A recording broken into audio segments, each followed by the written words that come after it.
पाळीच्या काळामध्ये जास्ती प्रमाणामध्ये रक्तस्राव होणे किंवा 4 ते 5 दिवस झाल्यानंतरही रक्तस्राव न थांबणे ह्याला आयुर्वेदामध्ये रक्तप्रदर असे म्हणतात आणि ॲलोपॅथीमध्ये ह्याला मेट्रोरेजिया असे म्हणतात।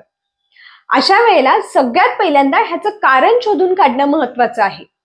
हार्मोनल इम्बॅलन्स आहे, थायरॉइडचा आजार आहे किंवा एंडोमेट्रियोसिस आहे, युटेराइन फायब्रॉइड आहेत किंवा गर्भाशयाशी संबंधित काही इन्फेक्शन्स आहेत की ज्यामुळे पाळीच्या काळामध्ये रक्तस्राव जास्ती प्रमाणामध्ये होतो। कारण शोधून काढल्यानंतर त्यावर ट्रीटमेंट करणं महत्त्वाचं आहे। आयुर्वेदामध्ये ह्या प्रत्येक लक्षणांवर अतिशय चांगली ट्रीटमेंट उपलब्ध आहे आणि तीही कोणत्याही दुष्परिणामांशिवाय।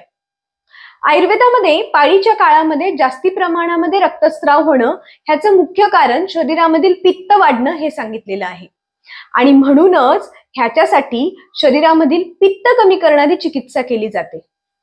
म्हणून ज्या स्त्रियांना पाळीच्या काळामध्ये जास्ती प्रमाणामध्ये रक्तस्राव होतो त्या स्त्रियांनी उष्ण, तिखट, मसालेदार असा आहार टाळावा, रात्रीचे जागरण टाळावे, मानसिक ताणतणाव टाळावा आणि त्यांनी आहारामध्ये दूध, तूप, मनुका, डाळिंब ह्याचे प्रमाण वाढवावे। धने आणि जिरे भिजवून त्याचं पाणी घ्यावं।